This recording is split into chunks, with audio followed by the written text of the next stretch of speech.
G'day and welcome to my fly fishing channel. I want to take you through today how to tie a fly that I've designed specifically for fishing for Australian bass. It's a cicada pattern which during the summer months seems to be the most effective thing for catching bass on the surface.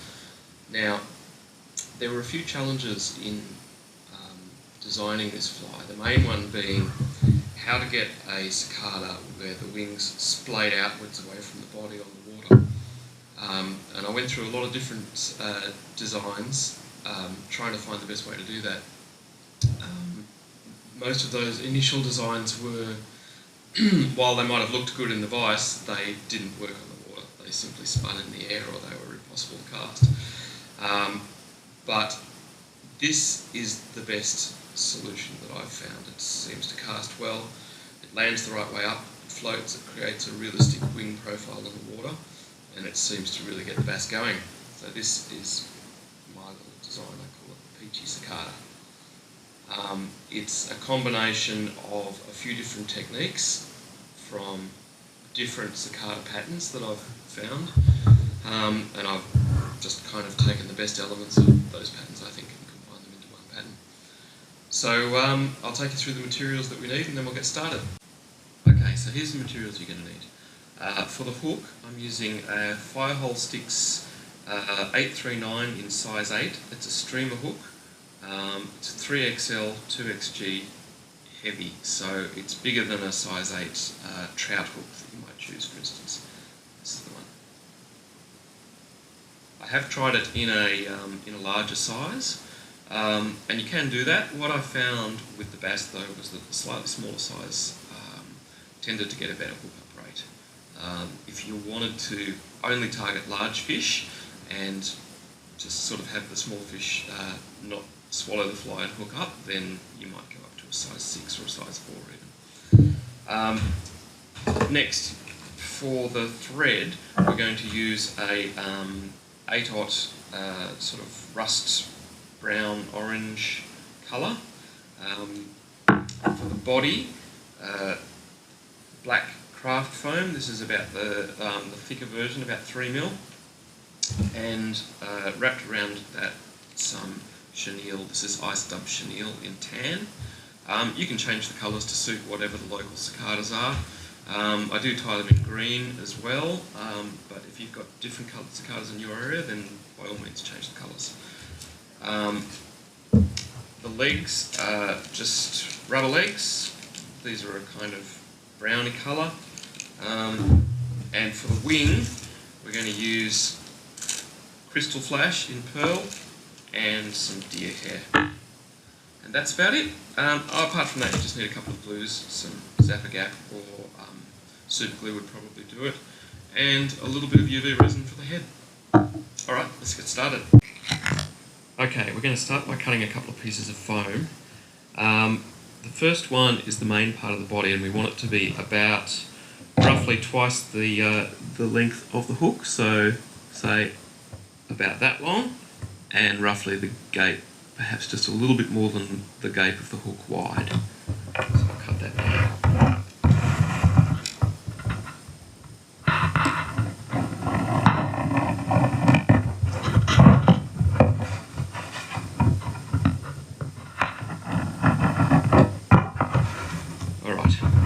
Now, in the end of this piece, we need to cut a nice, even V shape.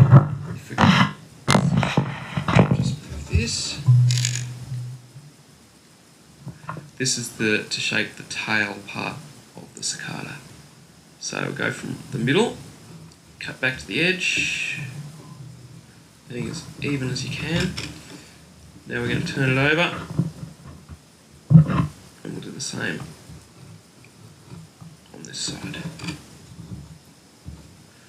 There we are. So that's our first piece. Now the second piece is a shorter piece. We want to go about from the eye of the hook to the point, roughly, and about the gape of the hook wide, like that. And then we'll just cut a little wedge in the top, not all the way to the point. Okay, so there we have it. There's our 2 pieces of foam. And there's our hook. Okay, so now we're going to get our thread started. And take it back to just where the hook starts to bend.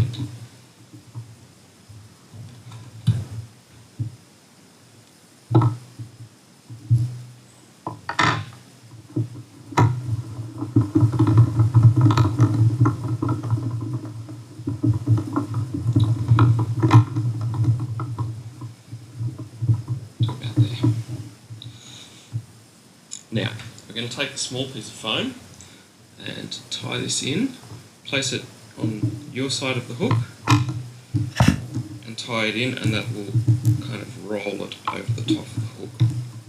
Basically you want it to end up so that it's more or less centred on top of the hook as much as possible. The idea of this piece of foam is to create the taper for the body. So you want it to be fairly wide at the head here and more narrow back in the middle in this section. So you just wind it forward, wind it back, try to get any big obvious lumps out of it, but it doesn't matter too much because we're going to wrap chenille around this. Tie it off. Now, just want to adjust it and make sure that it's sitting as evenly as possible, straight as possible on the hook, that it's distributed on both sides equally. Like that.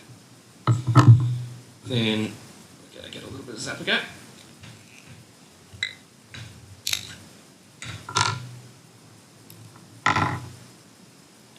Just put it on the top there.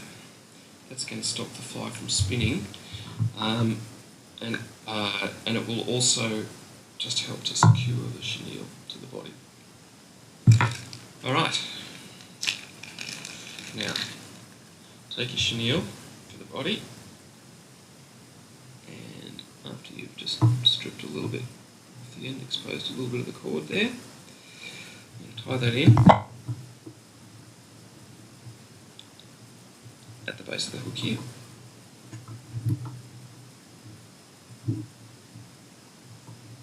Alright, now we're going to take the chenille and we're going to wrap it forward around the body. Have a little bit of tension first at the beginning, and then as you get further forward, release the tension so that it flares out a bit to sort of emulate the shape of the cicada.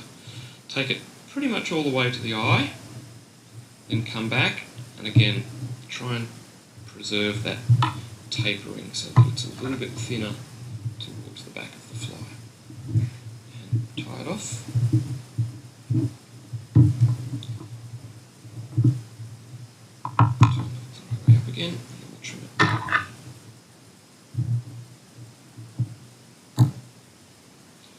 Okay. Now, we're going to take our other piece, the main piece of the body of the cicada, and put it so that the tail is just protruding over the end of the hook a bit there. And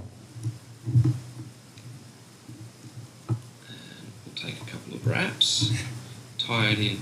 Don't use too much tension on the foam because it can cut into the foam and it sort of warps the shape of the foam. So you don't need to use a lot of tension on this.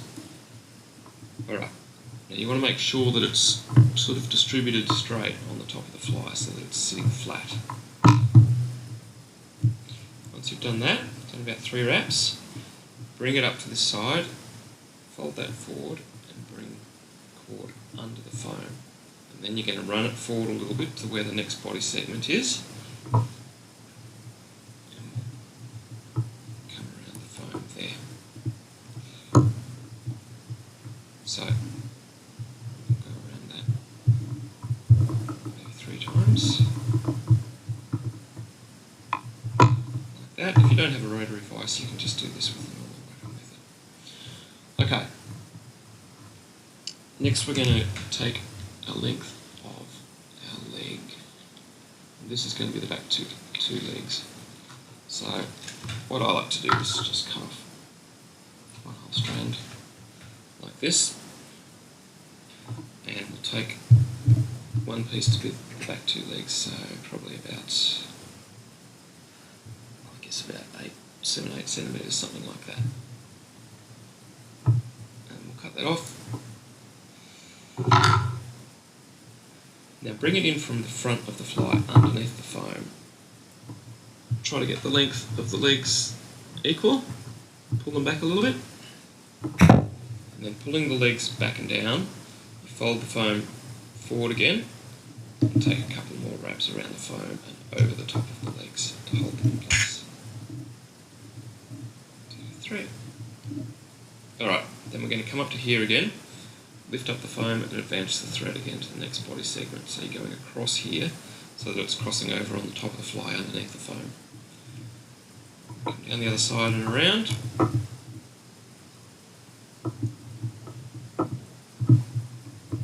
Maybe 3 turns around there, something like that. Come up onto the foam again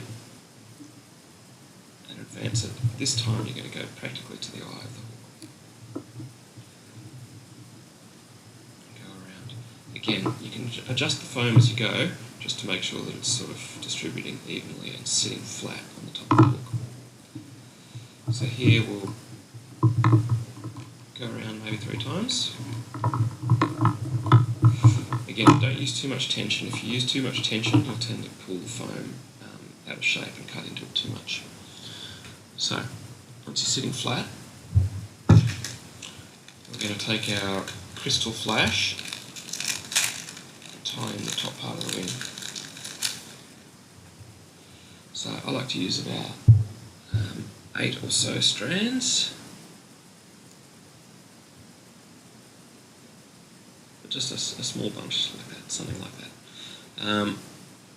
I usually cut off a little bit more than I need, so that I can then trim it down. Alright, so now, find the midway point on your flash and wrap it around the thread, like that, and then hold back in both hands, and then bring the thread over and just place the flash on the middle point of the top there, like that.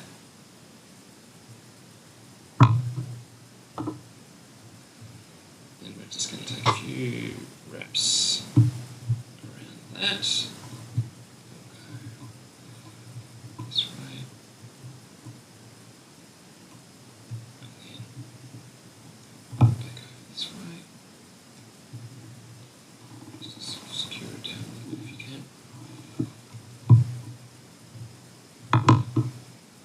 Now, holding your crystal flash back, you want to come about just over half a body length, again past the tail, and then trim the wing there. Now don't worry that that all splays out at the moment, I'm going to fix that in a second. So next we're going to take our deer hair. This is going to sit on top of the crystal flash and it'll hold the wings in place and help it to help the flash to splay out a bit. It also sort of helps to create a more realistic wing profile where you've got the slight sort of ribbing effect on the wings like you do on a Peachy Cicada. So we'll take a little clump of deer hair, about like that, and just making sure that our flash is distributed evenly back. Underneath it, place the deer hair on top of the fly like that. Now be careful with your tension on this. If you've tied with deer hair before, you'll know that if you use a lot of tension, it's going to really flare out in a big way. So you don't want to do too much initially. Do a loose wrap initially. And a couple more wraps with just a little bit more pressure, but just use the tension to control how much you want the deer hair to splay out. So I've done it to about that. Then we're going to trim the excess deer hair here. Don't need to do it terribly close because we're going to fold over this in a second. So just trim it away. Now this is going to shape, what we're going to do next is going to shape the back profile. So what you're going to do is push down the middle of the foam and create a little V shape in the end and squeeze the two bits together like that, the two edges. And then, holding that in the other hand, I'm going to take the scissors, put them flat along here and cut towards the back. That's to create a little V shape like that. Then we're going to get a good generous coating of Zappa Gap, or you could use super glue if you wanted to, over this top section, including a bit of deer hair there. Try and kind of give that a reasonable amount there. And then, just making sure that our wings are distributed where we want them. I'm going to carefully push that over and fold it back down on the top of the wings. Try not to get the Zappa Gap on your fingers. It's not very nice when you get your hands stuck together with this stuff. Okay, holding that back, we're going to go up and take a couple more wraps around this. Don't go too tight on this because, well, let's just turn it a little bit like that, because it can pull your head down to one side and sort of warp it out of shape. So just take a few wraps around there.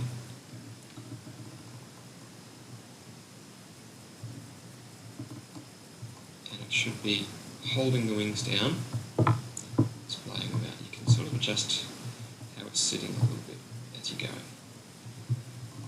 Alright, next we're going to tie in our front legs. So, take our remaining bit of leg, cut it evenly. We're going to take our first leg and wrap it around here. Now, you want your shorter leg to be poking forward, but when you wrap it around the cord, you have it pointing towards the back, and then when you tie it in, it'll turn it over. So you just bring it up to there and just carefully place it where you want it. If it's not exactly where you want it, you can just grab both ends of the legs and move them around a little bit to get them into place. And take another wrap around that. Then I'm going to turn the fly that way to tie in the leg on the other side. Same thing again, shorter leg towards the back, and as you tie it in, it'll turn over with the right orientation. There we go. Just get it into place.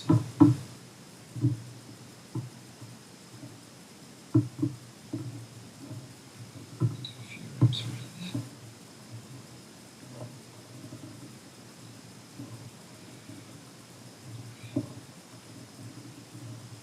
Okay. Now, what we're going to do now is tie off, which is a little bit tricky on this fly. Just want to pull your legs back, get in close to the eye there and take a couple of tight wraps around that. Just straighten everything up, make sure that it's sitting flat. And now we're going to whip finish, which can be a little bit tricky on this fly. I like to get my loop happening, pull my bobbin back and hang it over the vise back here, so that I can use my other hand to pull the legs back and whip finish.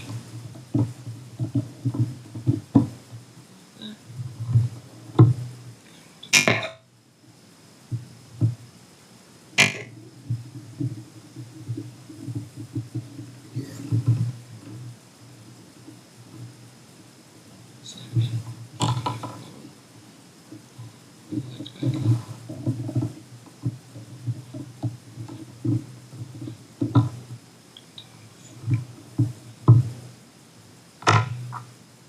Alright, that's the main part of the fly. Trim that off.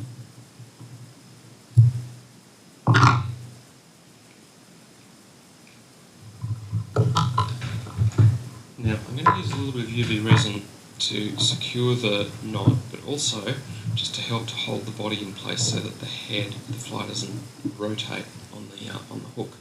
So I'm using some Solaris Thin Hard UV Cure. First thing to do is just look at the fly and check that it's sitting flat. Looks pretty good.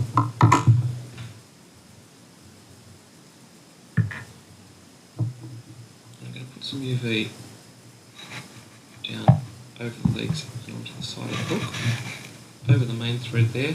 Try not to get it through the eye of the hook, and just up around the side there. And that'll create one little continuous band of hard UV resin that will hopefully stop the fly from spinning on the hook. And then we're going to put the UV torch on it.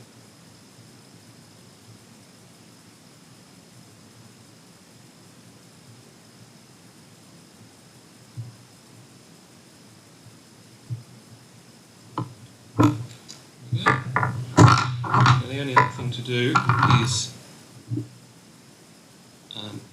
just clean it up a little bit. You can trim your legs to whatever length you want. You can make them quite short to be a sort of realistic cicada pattern, although I tend to think that bass quite like a slightly longer rubber leg that wiggles around in the water a bit. I think it's a good trigger for the fish. Your front leg's are going to be your shortest, your next one's back will be the next longest, and your back legs will be the longest. So there it is, the Peachy Cicada. Now when you're fishing this fly, the best thing to do for bass is cast it out as close as you possibly can to snags and structure. Leave it sitting still for probably at least 10 seconds, I'd say. Completely still. Sometimes the fish will hit it the instant that it hits the water. Other times you might have to wait. They'll sit underneath it and look at it for a while and think about it, and then they'll hit it. Other times they might want you to move the fly and give it a few little twitches, a gentle twitch and retrieve. Do that out a little bit off the snag, and if you haven't got anything, then pick up and recast. Well, I hope you guys enjoyed that, and I hope you get out there and catch some good bass. It'll also catch estuary perch and even bream. So get out there, tight lines, and see you next time.